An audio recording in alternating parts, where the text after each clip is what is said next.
Hey, how's it going? My name's Chris. I'm a service manager here at Oasis Turf Tree, and we're here today to give you a how-to and instructions on mulching. We're going to be talking about mulching in landscape beds as well as around trees. So we have a beautiful tree right here. This landscape plot is already pre-existing, so really what we're going to do is go ahead and lay down some fresh mulch on top. The Colorado State Extension defines mulch as any material placed on top of the soil to protect it. We have organic and inorganic materials in mulch. We'll get into that later in the video. So there are many benefits for putting down mulch in mulch beds. It helps with moisture retention. It helps prevent against weeds. It also helps with airflow and to protect shallow root systems, and also to regulate temperature. As far as when to apply the mulch, really, if you're doing it from a cosmetic standpoint, you can put it down at any time. A lot of people like to do it in the springtime, just as part of their spring cleanup. This really revitalizes the landscape and its appearance, as well as prepares the fight against weeds throughout the season.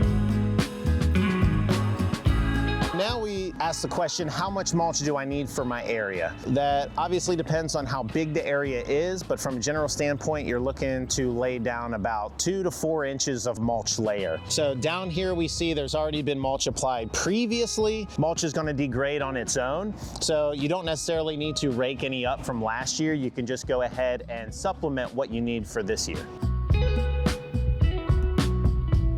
So before we start laying our mulch, we have to first think about what kind of mulch we're going to use. Things like price, appearance, availability, and functionality are all going to influence our decision. Mulches are organized into 2 main categories. You have your organic and your non-organics. Your organics come from living materials. So think of things that come from trees, your bark mulches, and shredded compost. Then your inorganic would be things like stone, rock, and lava rock.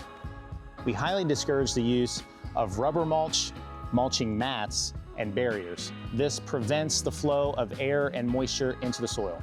We also don't recommend needle-type mulches and mulches that contain limestone, because both of these things can affect the soil pH.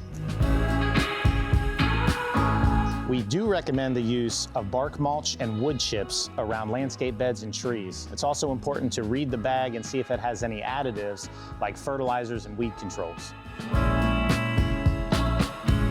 All right, so we're here at our local landscaping supply shop. They provide all types of things like mulch, gravel, sand, and we're gonna go ahead and pick out our mulch. There's a lot of different ways that you can get your mulch. One of the ways is in bags, and another way is in bulk. Whatever makes more sense to you and your needs. It might make more sense from a cost standpoint and from a convenience standpoint to get bulk dropped off. It's the same stuff that's in the bag. It just gets dropped off with one of their trucks, and you don't have to carry all that if you don't have the right vehicle. What we're gonna be getting today is gonna be bagged, and it's gonna be a triple shredded bark mulch, and we're getting it in black.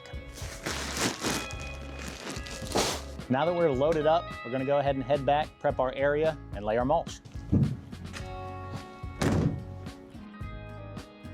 Before we lay down our mulch, there's some things that we have to do. So we have to prep the site. What this might look like is a couple of things. First, you're gonna wanna rake out any debris or rocks or unwanted material out of the bed. Then this is your opportunity to lay down any fertilizer or weed controls in the area. You're also gonna want to loosen up the soil. So different areas have different types of soils. Here in Southwest Ohio, we have heavily clay soil, so this compacts very easily. Next, you wanna think about the slope or grade of the bed. So where does the water run? The one thing you want to make sure you avoid is pooling water in the landscape bed, because this can cause issues with your plants. This is pretty prepped and ready for the next layer of mulch. But let's take a look over here and walk towards this landscape bed. So as we can see, this is a bigger area. I would do some prep work here. I would, one, make sure that all the weeds or any kind of plants that I don't want are removed from here. We wouldn't want to spray a weed control over the whole thing, maybe just in certain areas, but also to support those plants, I may put some fertilizer. All in all, it looks pretty much ready other than that. In some instances, especially if you're doing a bigger area, you might want to get some tools before you go ahead and start. You may need a wheelbarrow, a shovel, scoop shovel, a steel rake, gloves. We have our mulch that we had gotten earlier. We're going to go ahead and empty it out.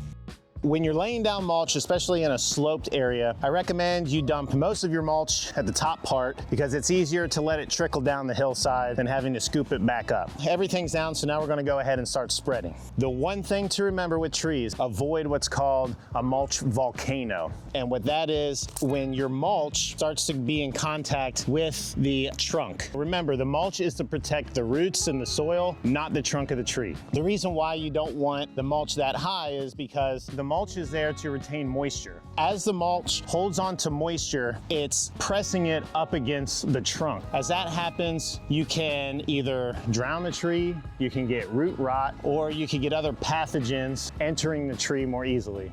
So as I'm spreading this out, I'm making sure to keep the divot up on the trunk. You just really want to avoid large clumps and having it pile up. The whole reason we're here is to help the tree. Obviously, we want our landscapes to look nice, but this is going to work wonders for the health of the tree, retaining the moisture, allowing airflow. Another thing to remember is they need oxygen just like us. It's required for life. If you put an impenetrable tarp over top of it, it's basically suffocating it. It's not allowing air and all the other nutrients that are in the air to get down into the soil. Throughout the season, some things you can do to maintain your mulch is you can fluff it up every once in a while. This will continue to add airflow, help the top layer dry out, it prevents mold and things like that. All right, so we have our mulch down now. We know our tree is protected. The mulch isn't too far up onto the trunk. It looks great. You could always do some edging around when you're mowing your grass just to help with the aesthetics of it.